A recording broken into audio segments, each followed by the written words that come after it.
means the teaching of yoga by sage Vasishtha. I have just made a calculation and found that the number of verses is actually between 25 to 26,000, not 32,000.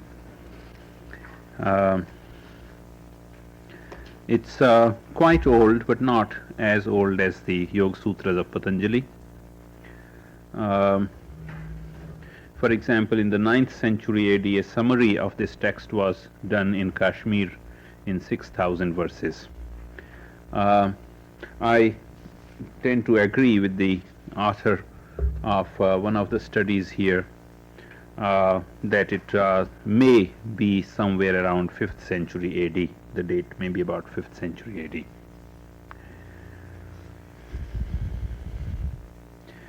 In order to fully understand the background, you should be familiar with the Rama story. Rama story is the most popular religious story of India. Next to the Buddha, Rama figure is one common figure throughout Hindu-Buddhist Asia, for example. Now,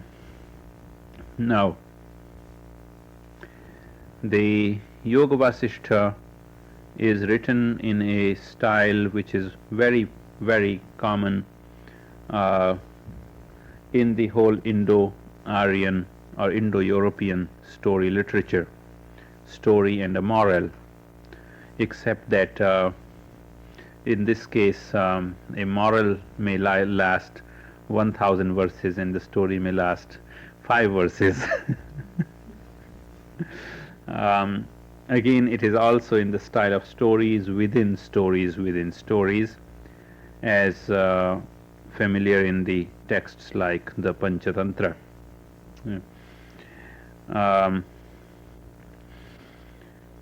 There are not very many people who read through the whole of Yoga Vasishtha just because it is so long. One of the most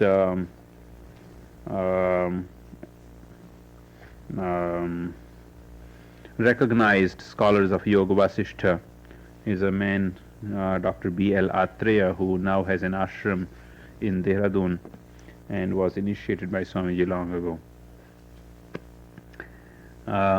He did his PhD thesis long ago, 50 years ago, or something like that, in Benares on the subject of Yoga Vasishtha. Now, I don't promise to read the entire thing for you tonight. If the interest persists, I would really like people to go through it, depending on my availability of my time and the interest of the people and so on. I would think that if people really know what this is, what kind of text it is, a much larger number of people would want to hear it, because it breaks the monotony of philosophy by such beautiful stories and examples. I have before me a Hindi summary, for example. Here I wish I could just read you the Hindi summary, but then you will miss some of the real flavor. So what I am going to do tonight is start right from the first chapter, word for word, to give you an idea of the style, and then slowly read you selections if the class is interested. Sometimes the short stories, sometimes long stories. For example, the story of a country named Vatadhana. There was a king who had 3 sons, and all 3 of them decided the greatest thing we could do in this life with this body is to see the end of the world. So I said they have been traveling now for the last 170,000. No, what is 17 lakh in English, right? They've been 1,700,000 years. They've been traveling now for 1,700,000 years. Haven't come back yet to tell us the end of the world. Huh? We have 1,700,000. 10 lakh is 1 million, 10 lakhs. Um, or once upon a time, there was a king who was born from a pit of sacrificial fire. His name was Bhasa, meaning shine, and he was relating the experiences of all his past lives to his friends. Says, once upon a time I saw some great, huge, big thing fall from the sky onto this earth, as if the whole egg of God had burst on the ground, the Brahmanda. And as soon as it fell, it covered an enormous area of the earth. But as soon as that happened, the goddess, the deity, the feminine deity Chandi, who is the fierce form of the mother deity, broke the object into pieces. But he says, I kept wondering what this object was. And so he called upon his chosen deity, which was the fire deity, fire god, and asked the fire deity to tell him what was this, because it was such a fiery object that had fallen. So the fire deity now tells him, once upon a time, now you see stories within stories. See? Once upon a time, there was a hunter, and now the hunters, go around disturbing everybody's peace in the forests. So there was an ashram in a forest, and this hunter just went around bothering the great sage who used to dwell in that forest. Normally, you're not supposed to hunt in the area of an ashram.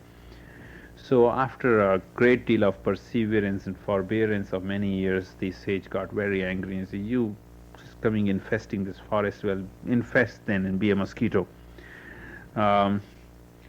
So through that curse, the man became a mosquito. He died as a mosquito and was born as a deer in the forest. When he was deer, he was born as a deer and was reborn again as a hunter. Now this time, having worked off his karma as a deer, see, now the deer knows what it means to be hunted, you see. What you call in English poetic justice, we call karma.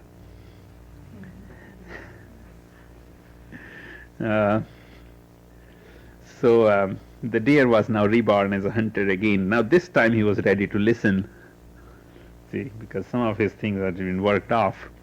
So he approached a sage in the forest in the ashram, and the sage said, "Listen, you are going to go on and go on in this round of birth and rebirth unless you listen to the knowledge of Brahman. But in order to be able to benefit even from the knowledge of Brahman, you have to do a great deal of ascetic purifications." So when through that tapas, great deal of ascetic purification, the chitta, the mind of the hunter became purified, then a question arose in his mind. And the question was, there are two worlds, the world of external forms and the world of sankalpa, sankalpa jagat and bahya jagat, the external world and the world of will and imagination and thoughts. How can there be ever a meshing together, a convergence, a synchronization or synthesis and harmony between the two? How can it be established? The story within a story. The sage said, once upon a time. So once upon a time, he says, I saw a man sleeping. Now, these stories in the original text are much longer. Here, this is just a summary to give you a flavor. Yes. So once upon a time, I saw a man sleeping. Now, this sage had the power of entering other people's minds. Now, in my mind, he says, I had a curiosity, wonder what he is dreaming of. What is he seeing in his dreams? See, the way you travel with a companion, you share the same experiences, but you can't share somebody else's dream experiences. And I said in my mind, I'd love to share his life in the dream. What is he dreaming of? So I entered his mind through my dharana shakti, through my power of concentration. See, I made myself minute, subtle, and I transferred my subtle personality into his subtle personality. I entered into the world of his thought, in the world of his imagination, his sankalpa sansara. When I entered there, I saw an endless world. Right? In the dream, you see also an endless. So I saw an endless world, and I said, this is a very interesting world. Let me explore it. So I went exploring that world. And I was in that world, and I went on. The exploration never ended. I stayed in that world for 100 years, and I completely forgot who I was. And here I was traveling in the dream world of somebody else. While I was in that world, at some point I came to a forest where there was a great sage. And the great sage said, "Do you know who you are? Where you have come from? What your real world is? Here you are in a world of dreams."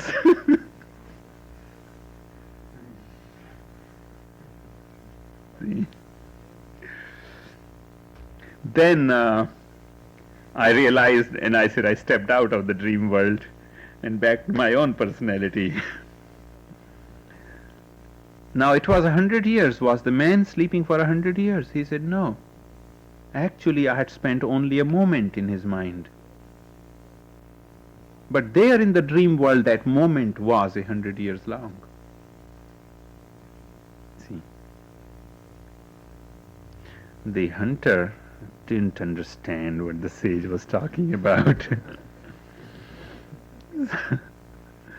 So the sage said, "You don't understand what I'm talking about. Go through some more ascetic practice for a while.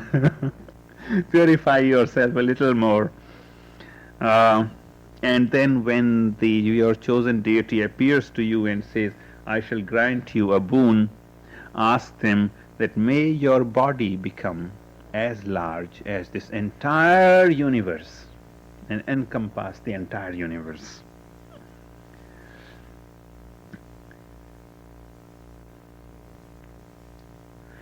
So he did a great deal of ascetic practice, and finally his chosen deity appeared before him, and he asked for this granting of this boon. May my body become as large as this entire universe.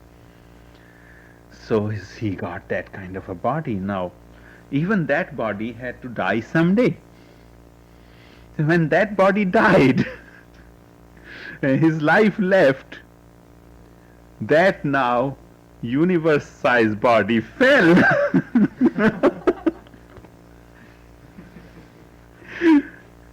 He said, well, this great big fall you experienced, O Bhasa, was that body falling.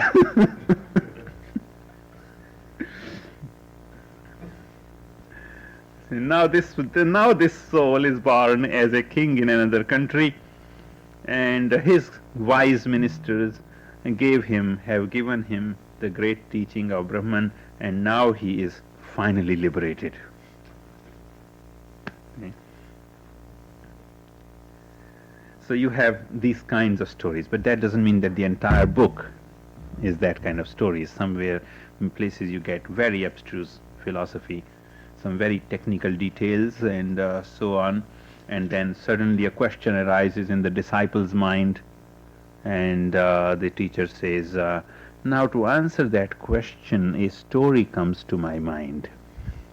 And then he relates all these experiences. See? Yes, Mike? Was all this put down in this one form, or was it added on? All of these texts have been added on to. For example, this text contains a new version of the Bhagavad Gita, which has only about 300 verses.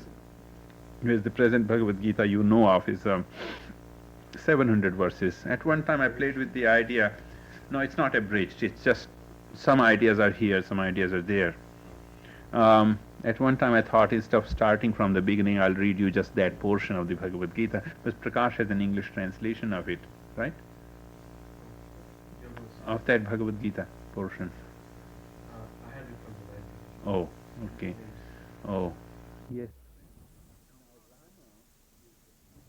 Now Rama is the student here and Vasishtha, the sage, is the teacher. In the ancient times, the ministers were also the wise men and teachers who would guide the kings as well as train the princes.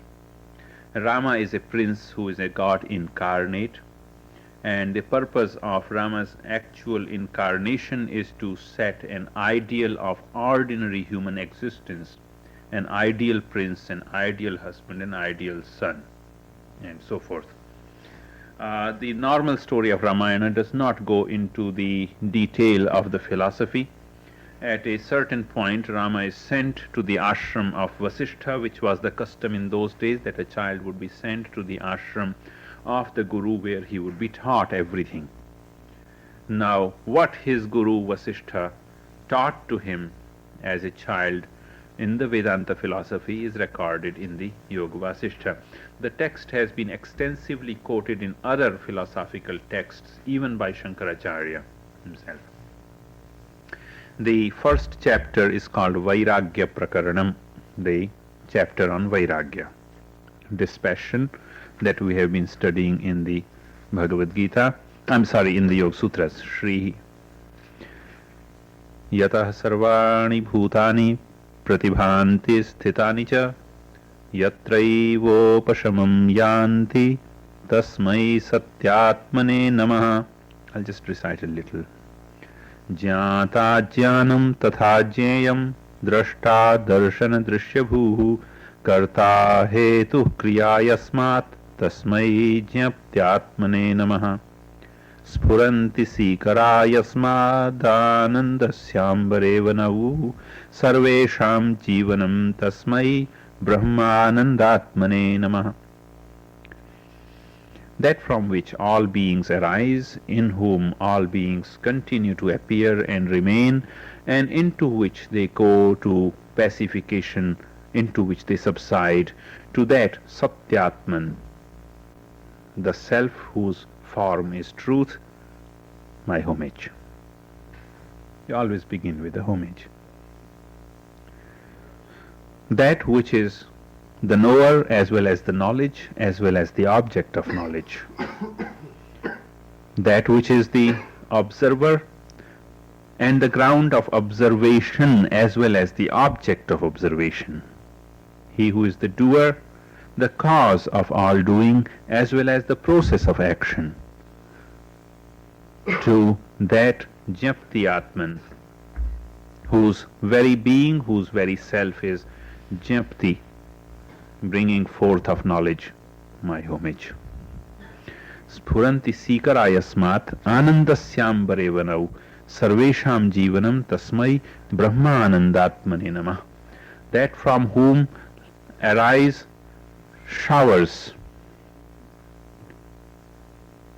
in the sky of bliss and in the ground of bliss, and those showers are the life units of each one of us.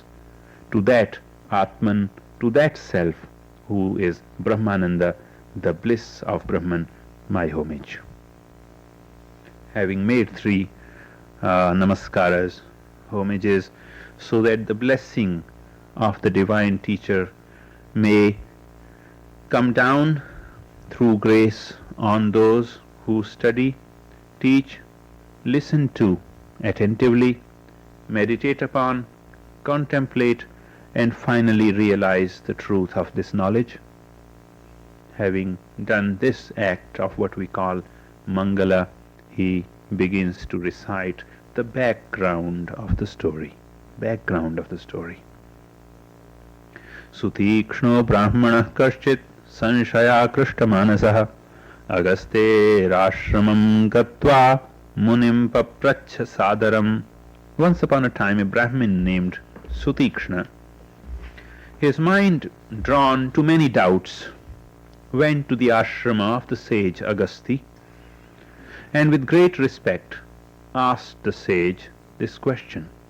Sutikshna uvacha, Sutikshna said, Bhagavan dharma tattvajna sarva shastra vinishchita sanshayosti mahanekas tvametam kripaya vada.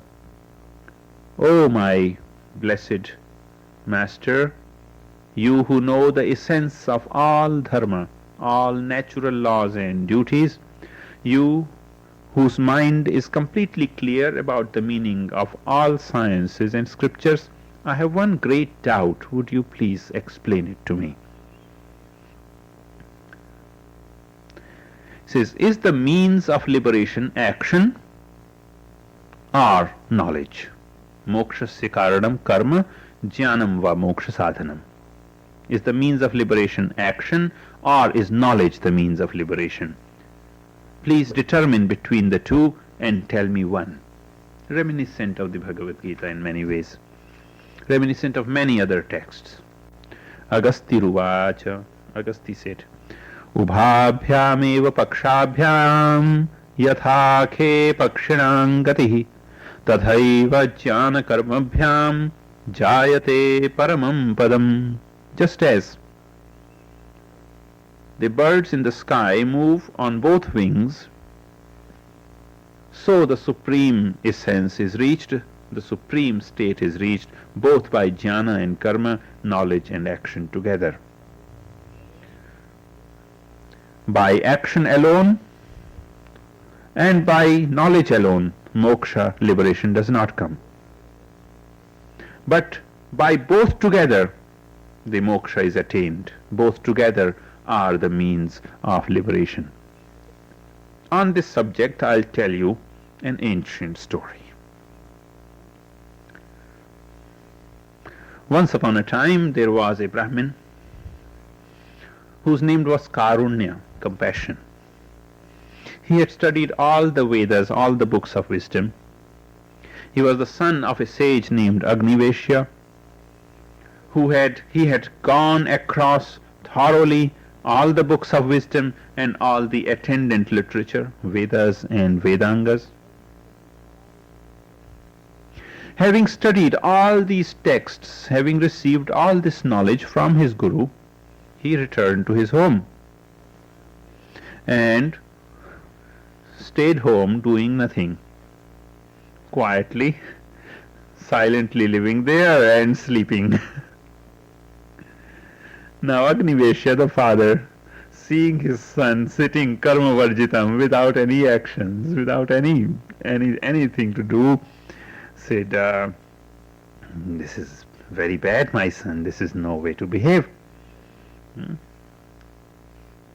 Agniveshya said, the father said, Kimetat putra kurushe palanam na swakarmanah akarma niratah siddhim katham prapsyasi tadvada karmanosman nivritte kim karanam tan nivedyatam. Son, why don't you do something? Why are you staying away from your duties? Without performing some action, how would you attain any siddhi? How would you come to any accomplishment? Tell me, why have you turned away from action in this way? The son said, Karunya said, if I perform all the fire sacrifices from morning to night, do all the rituals, even then I am involved. There is pravritti, involvement with things external. This has been taught, this kind of action has been taught by all the shrutis, by all the smritis, the revealed texts, as well as by the law books.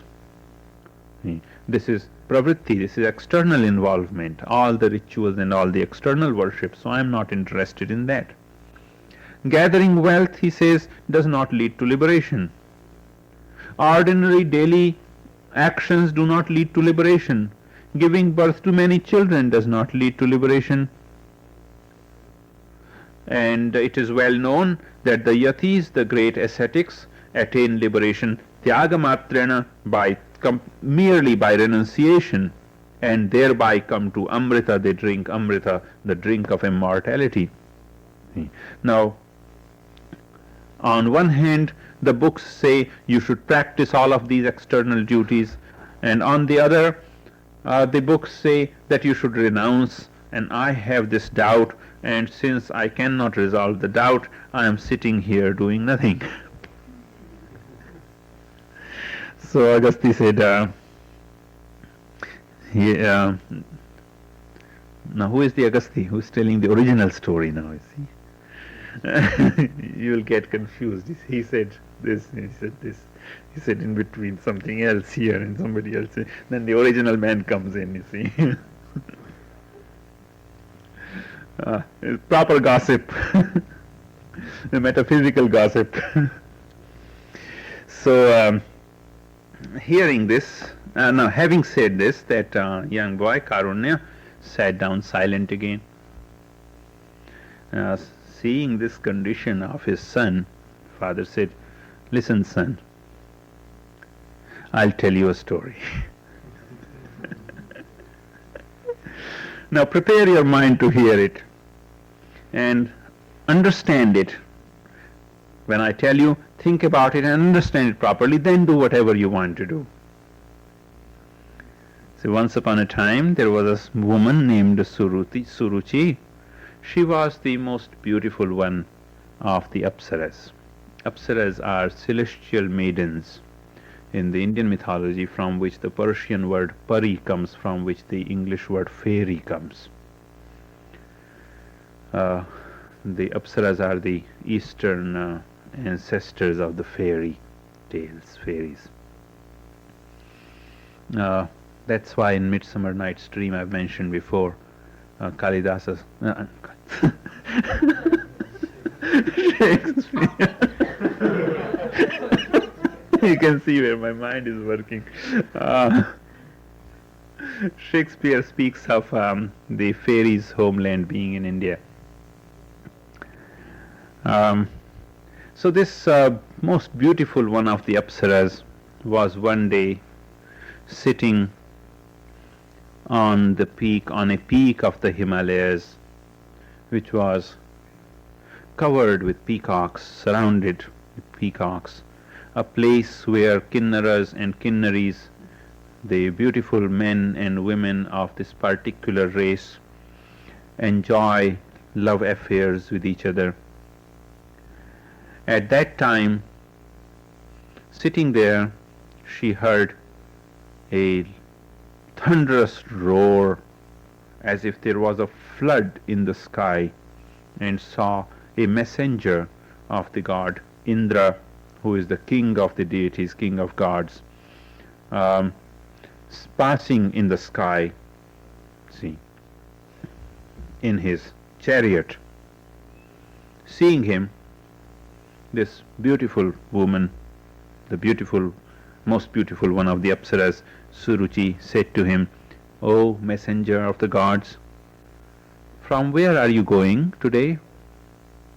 From where are you coming today? Which way are you going? Tell me something about it." The messenger said, "Oh, I'm so glad you asked me. Oh, you of beautiful eyebrow." Subhru, you of beautiful brow. Brow. Arishtanemihi, there is a king, sage king named Arishtanemi, who has given his kingdom, passed on his kingdom in succession to his son. So in the ancient times it was customary that a king should not die on the throne. At the age of 50 or so, he must pass it on to his sons and then withdraw for a life of meditation and prayer. So also should an average man do, retire at the age of 50 and pass on all the other affairs to his children and live with just basic necessary means. No more than that.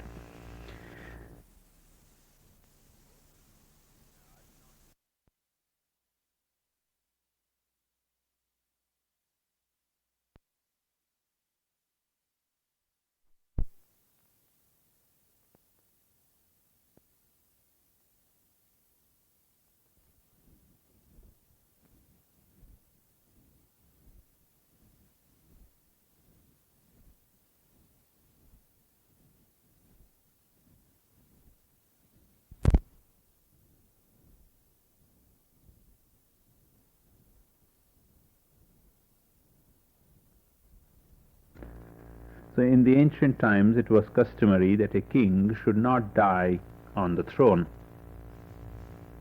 At the age of 50 or so, he must pass it on to his sons and then withdraw for a life of meditation and prayer.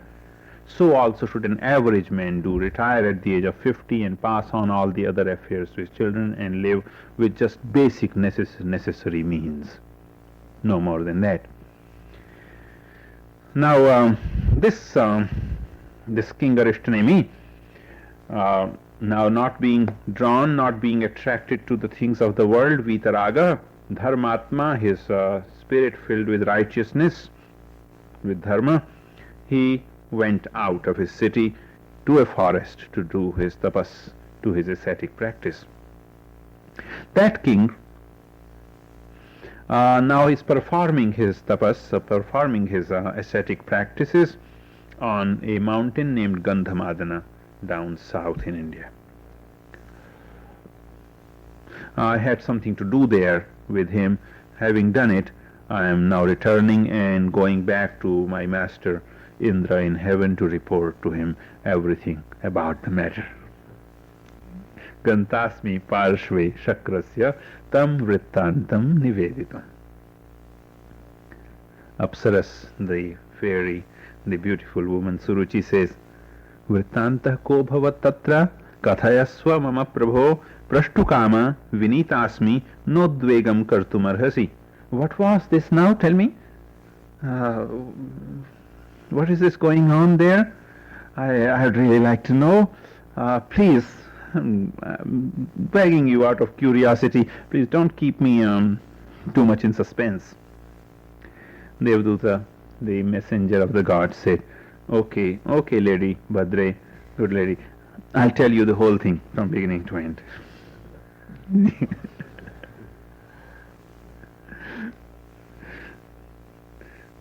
Tasmin Rajji Vane Tatra Tapascharati Dustaram Ityaham Devarajena Subhru Rajyapitastada Dutatvam Tatra Gachashu Grihitvetam Vimanakam Apsaro Gana Sanyuktam Nanavaditra Shobhitam Gandharva Siddhayakshaischa Kinnaradhyaischa Shobhitam Talavenu Mridangadi Parvate Gandhamadane Nana Vrikshasamakirane Gatva Tasmin Gireu Girau Shubhe Arishtanemim Rajanam Dutaropya Vimanake Anaya Swargabhogaya Nagarim Amaravatim. This is my master Indra, the king of the heaven, had told me that there is this other king, the King Arishtnemi, doing his ascetic practice on the mountain. See. Now at a certain point in your practice, you become a fit candidate for paradise, not liberation. See, in the metaphysical transcendental philosophy, paradise is also an ordinary existence. It's another world. Little bit more comfortable for some people. See, the world of the subtle life, the vicharanugata samadhi, that experience has been put into story and mythical legendary form. So he's performing this tapas, says my master. Now go down there. That place is a very beautiful place. See. But take this Vimana. Vimanas are the chariots of the gods. In the Hindu mythology, the gods always travel on the Vimanas. So take this Vimana, and this Vimana has all the apsaras, all the beautiful celestial women, and it has all the musical instruments, and it is attended upon by Gandharvas, the celestial handsome male singers and dancers, Siddhas and Yakshas, people of supra-human races, music, the tala and venu and mridanga, see, all the drums and flutes playing. Take this Vimana filled with such beautiful things and go down there to earth and pick up the king who is now a fit candidate for paradise, and bring him over to the city named Amaravati, the city of the immortals. Duta Uvacha, the messenger says, well, receiving this command from my master, I took this Vimana, which is filled with all the paraphernalia necessary, and I went down to that mountain. And coming to the ashram of that retired king, I passed on to him the command of my own master Indra, and told him to come along in the Vimana to the paradise. Now when the king heard my message, the king said to me, I have a question, O messenger of Indra. Tell me, what are the good things and the bad things about heaven?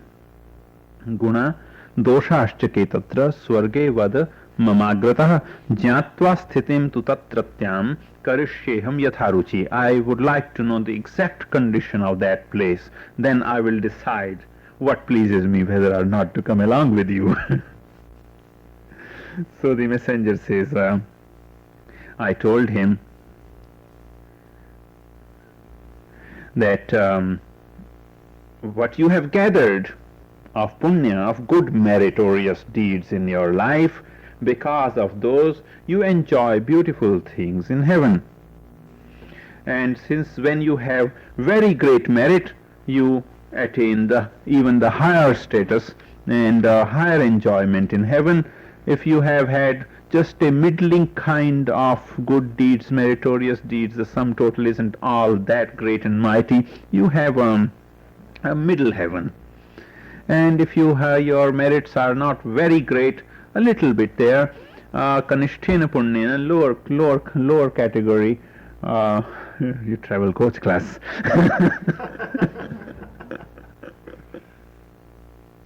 You go to that kind of paradise.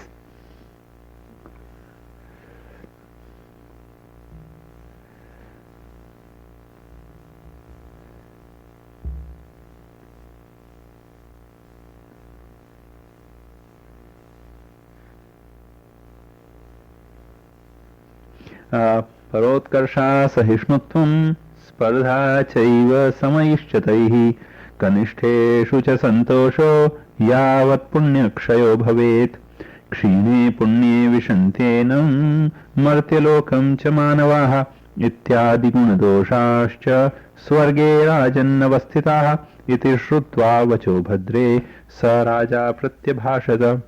See, there are in heaven all these deities who also have these little jealousies against each other. No, he is in a higher heaven, I am in a lower heaven. I have to be satisfied with this lower paradise, and so on. And when their karmas, good karmas that they had gathered in this life are exhausted, they come down back again and become human beings, become mortals. These are the good things and bad things about heaven. Hearing this, the king said, he said, I don't want to go to your heaven, not that kind of heaven. He says, I will perform more asceticism.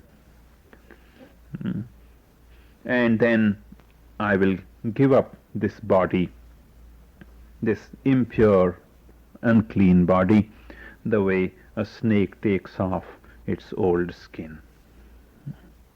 Devaduta, O messenger of gods, take your Vimana, your chariot, and go the way you came. Go back to your Mahendra, to your great Lord of Paradise. He says, Namostute, say homage to you, I greet you and goodbye. So the messenger is relating this to the woman. See? This story is being related to the son Karunya by the Brahmin. Which story is being related to? Sutikshna, the sage, by Agasti, the sage in his ashrama.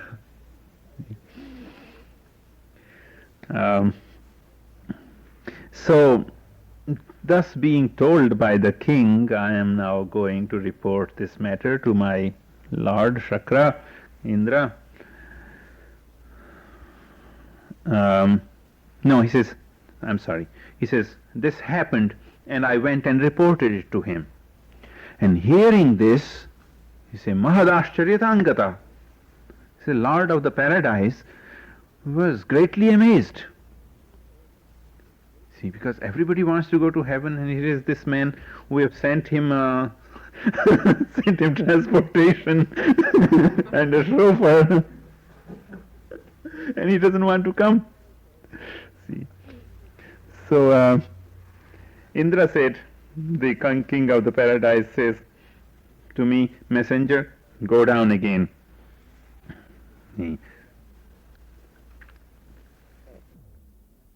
My master said, go down, pick up that king, and take him to the ashrama of another sage named Valmiki, and let them have a discussion with each other. Now, Valmiki is the author of the original Ramayana that we speak of. Valmiki mentions that Rama studied with Vasishtha. The story of Valmiki is another story. Valmiki was a sage. Now, this is a story within a story, excuse me. It's not in the text here. The word Valmiki means the son of an ant hill. He's said to have been found on an ant hill. So it's Valmiki. And he was, he's said to be a robber living in the forest. And he used to rob everybody passing by in the forest trails. So one day, one or two great sages were passing that way, and they said, well, he went to rob them. So they gave him whatever they had, and then said, Valmiki, why do you do this? He said, well, I have a family, I have a son, I have a wife, I have to feed them. He said, oh, but you do realize it's a wrong thing, it's a bad thing, evil thing, a sinful thing. He said, well, yes, but what can I do? He said, well, okay, do one thing. Go back home and ask them, when the time comes for you to suffer as a result of all these bad deeds, will they share that suffering? See? He said, that's your ruse to get me out of here, so you can go away and tell everybody where I am and bring the king's forces on me. He said, no, tie us up on the trees. So he tied the sages on the tree and went to his wife and his sons.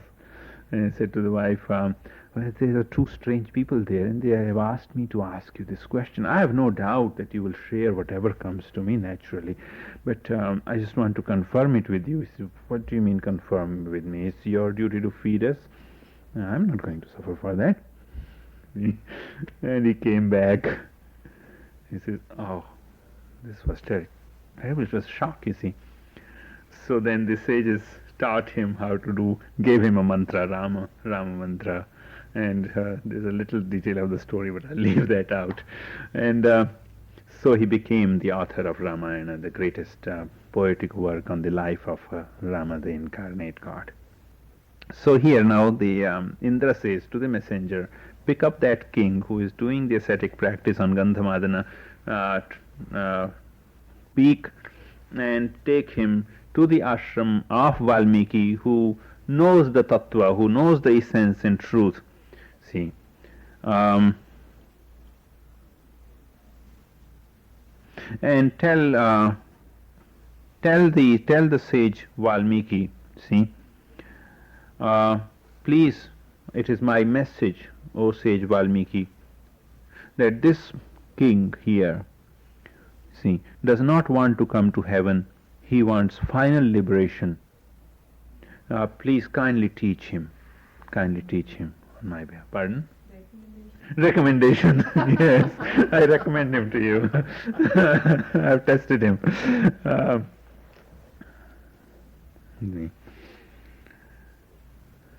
So this way I was sent by the king of the gods, And I introduced them and so on to be brief. Tena Valmiki Janmasau Rajanam Samapritchata. Now the sage Valmiki now asks the king, is everything well with you? How are you? Are you Kushala? Are you well? And the king said, yes, indeed. O you who know everything that there is to be known, I am Kritartha. I feel fulfilled just seeing you. And this alone is my well-being, that I am sitting here in your presence. But I want to ask you, please tell me, without any break, without any obstruction, in an undisturbed place some way how I should free myself from this great cycle of suffering and bondage in the wheel of samsara, wheel of the universal existence. The Valmiki said, King, I will recite to you the entire story of Ramayana.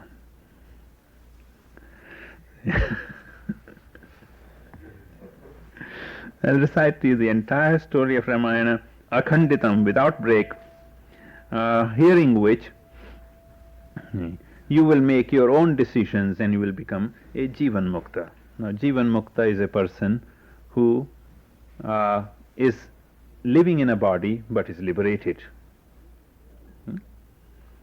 There I will tell you the story, I'll tell you the dialogue that took place between Vasishtha and Rama, the prince and his teacher.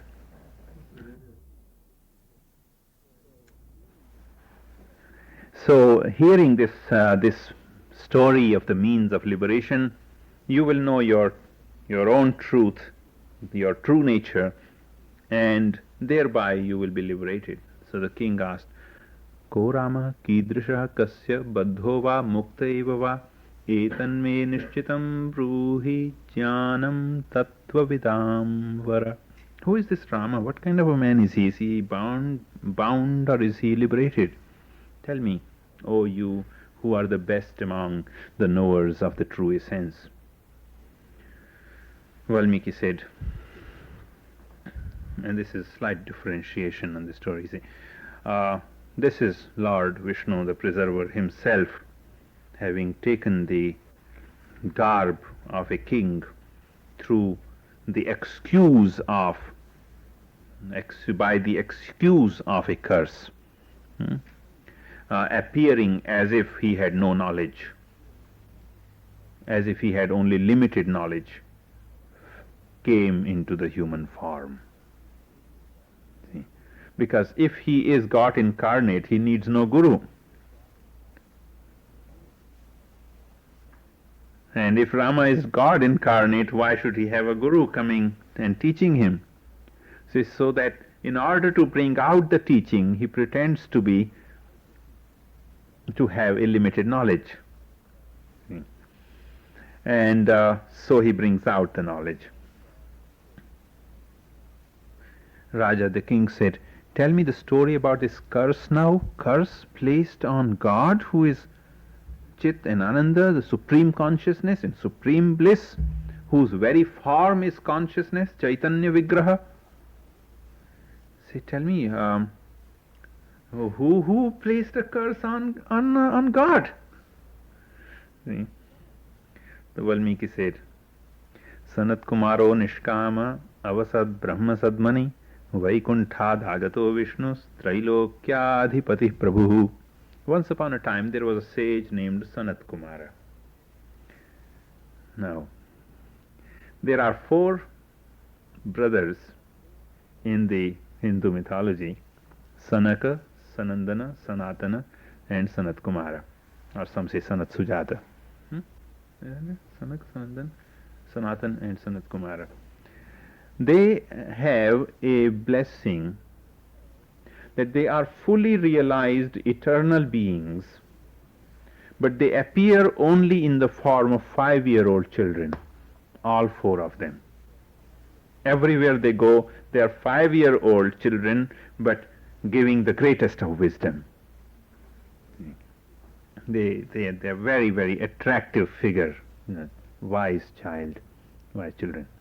So Sanat Kumara is one of them. So Sanat Kumara, who is free of all desires, lived in the Loka, in the world of Brahma, the creator.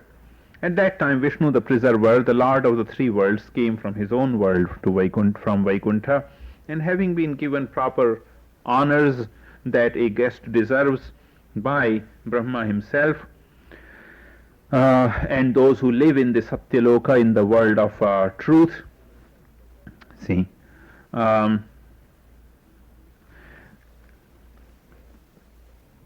Vina Kumaram tam drishtva hivacha prabhurishvara. Just a moment.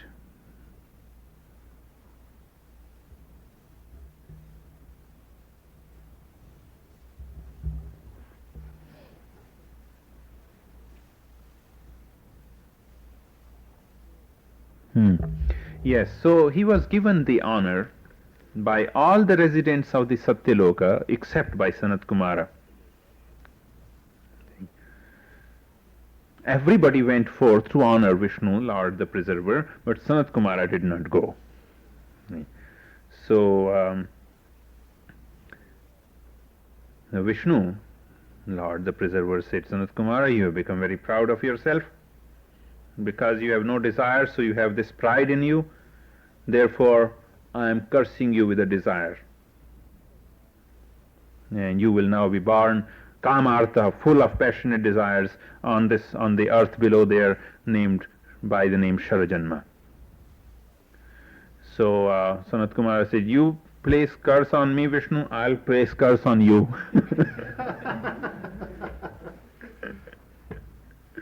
See, he says, all this sarvajyatva, the omniscience you have, he said, for a while you are going to have your omniscience cut down.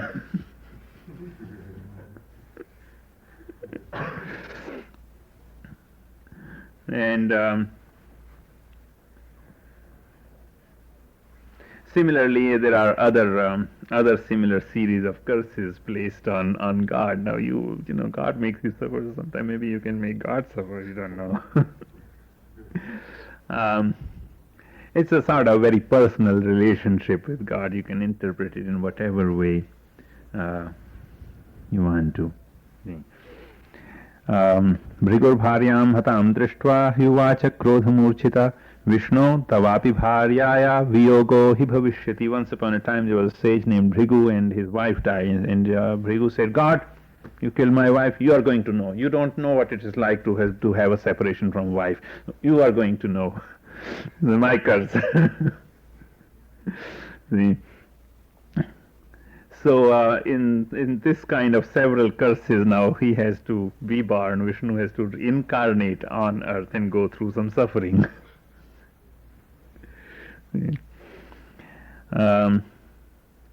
So that is how, in several series of incidents, the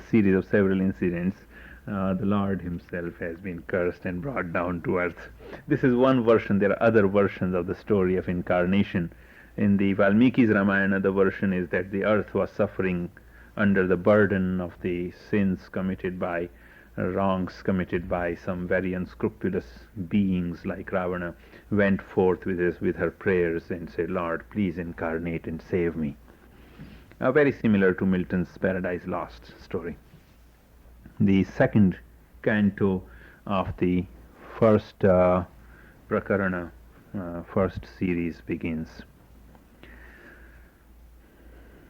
Divi bhumau tatha kashe bahirantascha me vibhuhu yo vibhatyavabhasatma tasmai sarvatmane namah.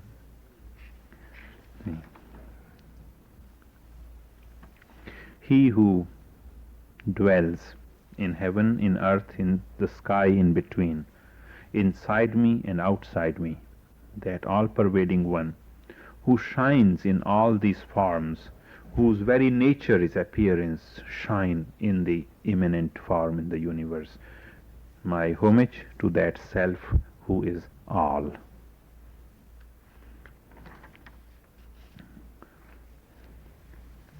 Valmiki said,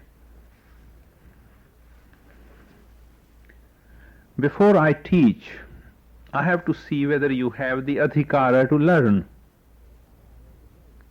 Adhikara means capacity. Adhikara means the right of entry or admission into any particular level of knowledge or initiation, whether you have prepared yourself, whether you have fulfilled the prerequisites. So you say, in the matter of this knowledge, only he has an adhikara who knows that I am in bondage and may I be liberated. Who is sure about this? That I am in bondage and may I be liberated.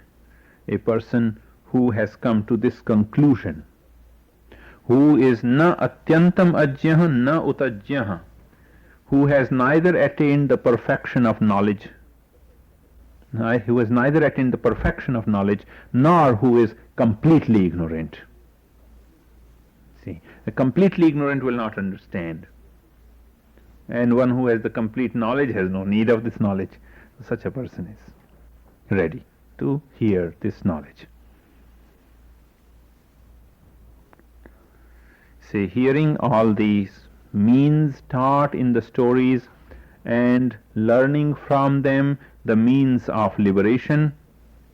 See, who then studies it and thinks about it, contemplates, becomes a wise man. He is no longer reborn. 10 o'clock.